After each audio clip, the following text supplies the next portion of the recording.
crash. That's just brilliant. sparks blaring out from that. Yeah. Oh man. Always check your tyres, guys. Always check them.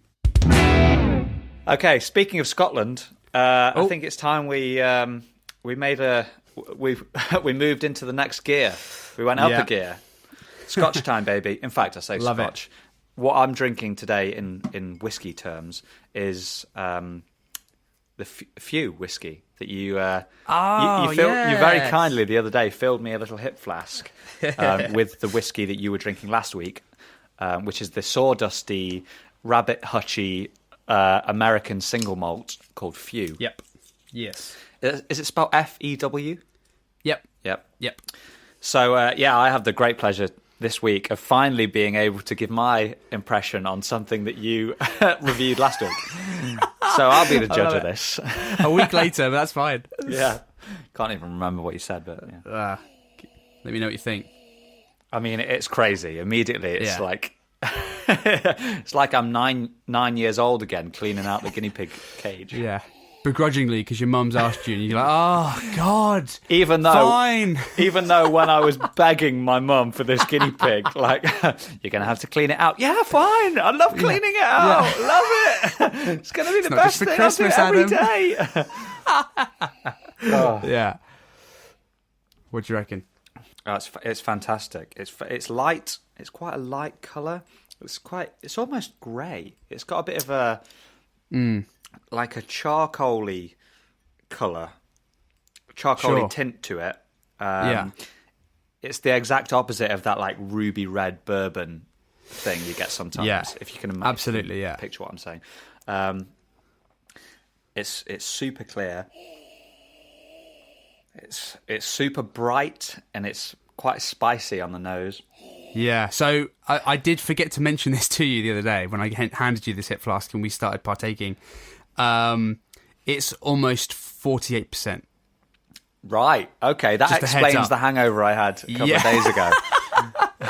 Yeah, I was like, best tell Adam this before we start like delving into this too deeply. So just bear that in mind. Okay, cool. So like that's why a dash of water if you want or not. But yeah, that'll be the spice. That spice you're noting will be the copious amounts of alcohol inside it. It's crazy though, isn't it? And this is what I'm saying. Like this kind of stuff is what hooks me, and it would be so cool for like someone just getting into whiskey, or someone maybe that said they don't like whiskey, to try something like this, because it will just blow your mind at how different it is to something normal that you're expecting. You know, big time.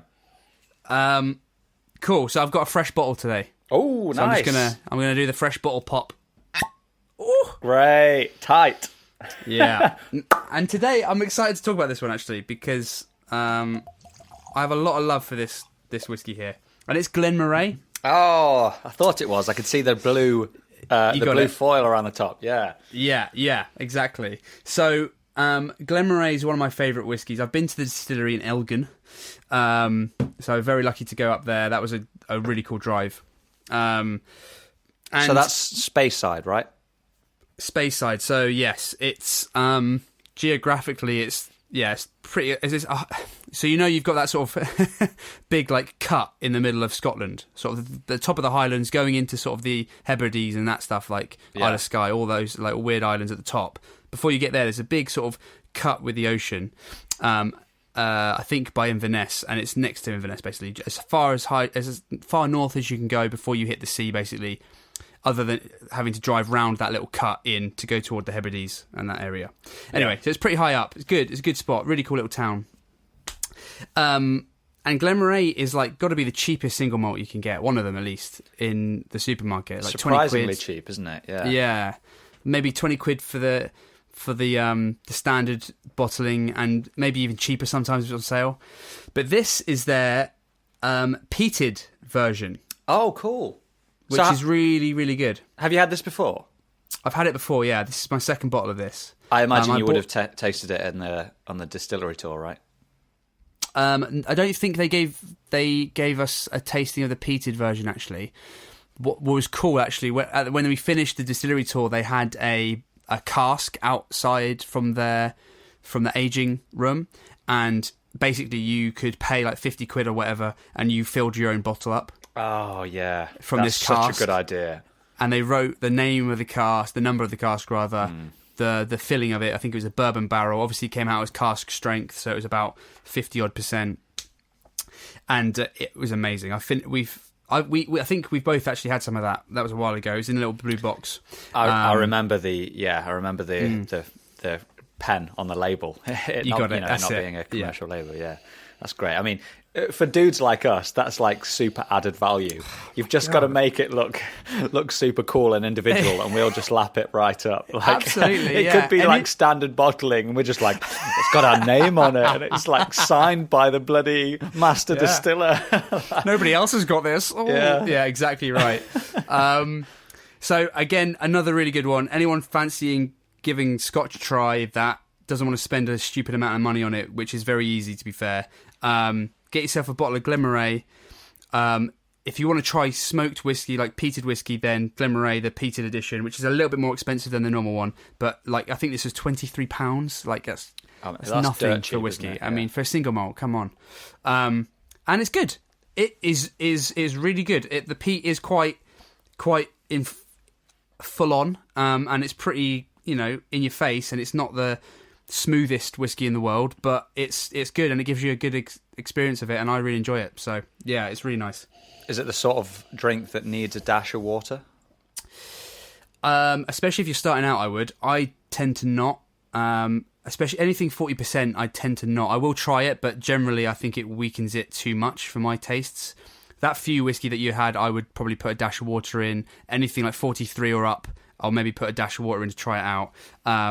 But I think this is okay. This is not too bad. Okay, cool. And just on the nose, it's just the two things that hit me are salt and the peat smoke, just straight there, and it's just such so nice. Really, I love really that salty flavour in a Scotch. What's the? There's basically anything that's quite high up has often got a lot of salt in it, hasn't it? Like Highland Park's got a bit of salt in it, and yeah. I remember you bought me a bottle one time that was super salty. I can't remember what it is. Old Pulteney. Old Pulteney, that's it. Yeah, that's the one. Yeah, that's worth a punt if you're in the supermarket as well. Like nowadays, that's something to mention. Like supermarkets are so good, right?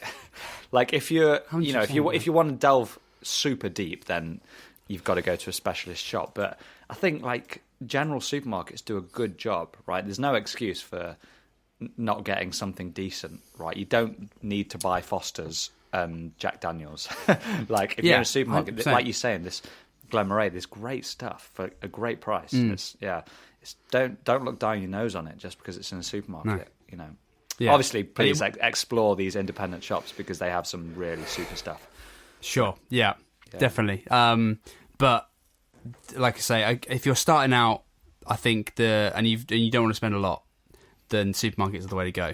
Once it hooks you in, then you start delving into the sort of more individual bottlings and stuff like that. And it will. It will hook you in. It will, man. It will, 100%. You know what was really upsetting the other day?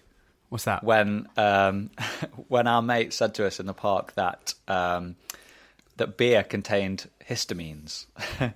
He was like, "Oh yeah, I can't drink beer because I've got hay fever," and I was like, "What are you talking about?" And he says, "Because it's got histamine in it."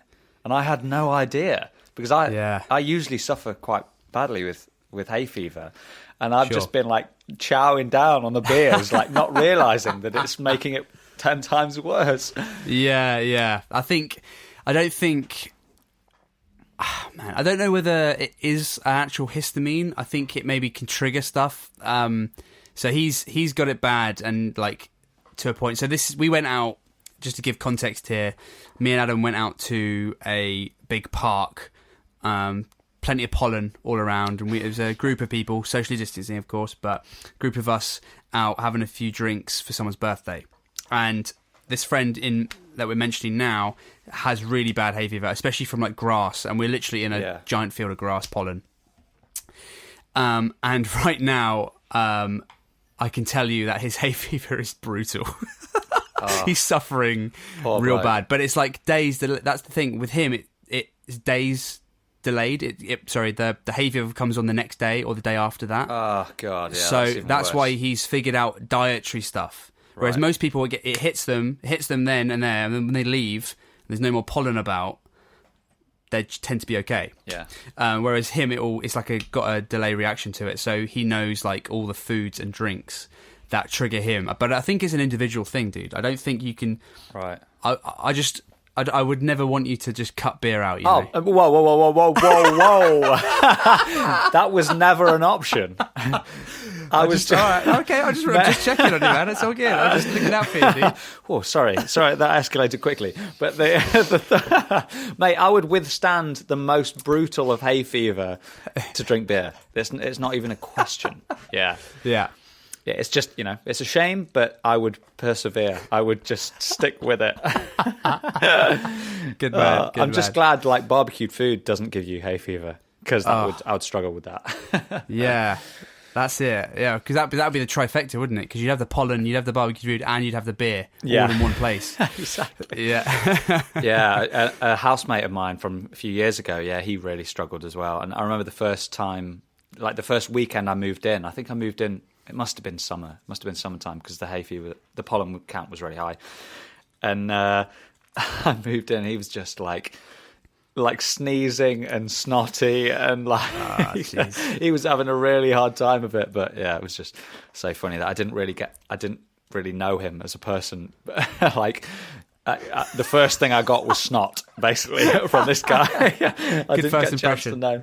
But yeah, he turned out to be a top bloke. But pollen notwithstanding. Yeah, man, I feel so lucky that I don't get affected by that. Are you allergic to anything else? Do you get similar symptoms for anything else, like cats or dogs? No. Or nothing. No, I think just genetically I'm almost superhuman. Yeah, pretty much. Genetically perfect. So it's a curse, really, but a cross you have to bear. Yeah, but I'll bear it for you, so don't worry. But yeah, let me know how it feels. No, I'm very lucky with that. There was a couple of years ago where, like, during the summer, I think I must have got a weird cold that I hadn't expected. Like, it's the middle of summer, so you don't expect to get one. And I think, oh God, I've like developed hay fever. Oh, no, this is horrible. Jesus. I know how you feel, but then it's never happened again, so I'm all good. So yeah, I'm very lucky with that. Because that does suck, man. I mean... Oh, mate, it's terrible. Jesus. With another mate of ours, he gets really bad hay fever as well, right? He's red-haired, so he just hates the summer and hates the sun in general, right? So he just does not go outside when the weather's good. But I was like, who's he talking about? Oh, okay, yeah. Yeah, you know who it is. But we do... a couple of years ago, we had a gig in Tuscany in Italy, like height of summertime, height of hay fever season or whatever, and it's quite a large event, so there's medical staff there as well. It's like a festival, sort of like the Italian equivalent of St. John's, basically. Right, so we get to the gig, like we set up, do sound check, and all of a sudden he starts sneezing, he's itching, he's struggling to breathe, blah blah blah blah blah. And he's trying to tell the events organizer that he needs an antihistamine, basically, and he knows there's a first aid box somewhere with some Piriton in it, Italian Piriton, but he's trying to explain, like in his broken Italian, like what he's suffering with and like what he needs, and basically the events organizer in her broken English says, oh yeah, I'll get the Piriton or whatever.